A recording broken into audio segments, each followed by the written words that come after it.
I try to ask the question that I also had an editorial about this in the Wall Street Journal recently, and I really think is the question we all should be asking, which is, what should first response look like?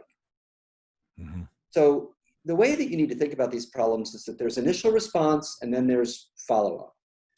And what we do in society most of the time is we initially respond and we try to throw a Band-Aid on something and there isn't any follow-up. And so cops in that way are stabilizers. Whether they're the best stabilizers, whether they have the tools to stabilize in the best way, that's a difficult question, but that's what they are. And what I suggest in the article is that maybe we need to reimagine first response. Mm-hmm. That we need to actually have a set of first responders with a breadth of training. Certainly force and law, we can talk about those, but what about mediation skills and social services and social work training and basic EMT training? In my role as special advisor to the AG in New York, I'm hearing a lot about protesters that were injured, and the question is whether police officers, even if they have to use force, if they have the training to then render aid.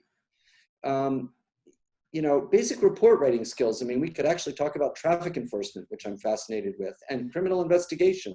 There's just this range of training that you might want first responders to have, one of which is triage. So I use an analogy of emergency room doctors or paramedical professionals whose job it is to stabilize the situation. Emergency room doctors are amazing. You walk into the emergency room with cardiac arrest or with a puncture wound or any number of things, and they can do something immediately. But then they also recognize the limits of their capacity and know when to call in specialists.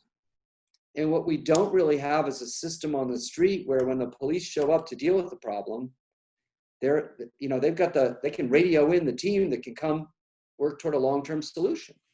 And so the police will tell you, and there's data to support the fact that cops are asked to come again and again and again to the same address and to the same street, the same neighborhood, for the same set of problems, because we're just whipping through the Band-Aid box, putting on one Band-Aid after another, instead of saying, what are the deeper concerns? What are the deeper issues? What is the problem that needs solving, and how do we go about it? And if I could just put in a plug, because I think it's important.